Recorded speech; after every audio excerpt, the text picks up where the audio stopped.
Hi hello welcome to T T academy. ഇന്ന് UPSC Thrissur ജില്ലയുടെ മാത്രമാണ് ഷോർട്ട് ലിസ്റ്റ് വന്നിട്ടുള്ളത്. നമുക്ക് തൃശ്ശൂർ ജില്ലയുടെ ഷോർട്ട് ലിസ്റ്റ് ഒന്ന് വിശദമായി അനലൈസ് ചെയ്യാം.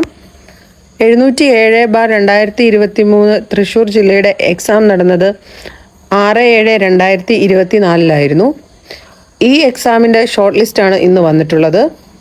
ഇതിൽ കട്ട് ഓഫ് മാർക്കായിട്ട് വന്നിരുന്നത് 62.67 ആണ്. 333 കാൻഡിഡേറ്റ്സിനെയാണ് മെയിൻ ലിസ്റ്റിൽ ഉൾപ്പെടുത്തിയിരിക്കുന്നത്. സപ്ലിമെൻ്ററി ലിസ്റ്റ് ഉൾപ്പെടെ 679 പേരാണ് ഈ ലിസ്റ്റിൽ ഇൻക്ലൂഡഡ് ആയിരിക്കുന്നത്. ഇനി നമുക്ക് കഴിഞ്ഞ തവണത്തെ തൃശ്ശൂർ ജില്ലയുടെ ഷോർട്ട് ലിസ്റ്റ് ഒന്ന് നോക്കാം. 517/2019 തൃശ്ശൂർ ജില്ലയുടെ എക്സാം നടന്നത് 7/11/2020 ഈ എക്സാമിൻ്റെ കട്ട് ഓഫ് മാർക്ക് 61.33 ആണ്. ആ തവണ മെയിൻ ലിസ്റ്റിൽ ഇൻക്ലൂഡഡ് ആയിരുന്നത് 292 പേരാണ്. ഈ തവണ അതിൽ നിന്ന് വ്യത്യസ്തമായി അധികം കട്ട് ഓഫ് മാർക്ക് കൂടിയിട്ടുമില്ല. കാൻഡിഡേറ്റ്സിൻ്റെ എണ്ണം മെയിൻ ലിസ്റ്റിൽ വർദ്ധിക്കുകയും ചെയ്തിട്ടുണ്ട്.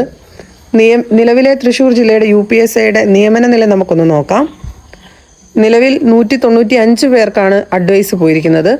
അതിൽ OC 151 വരെ ആയിട്ടുണ്ട്. Thank you for watching.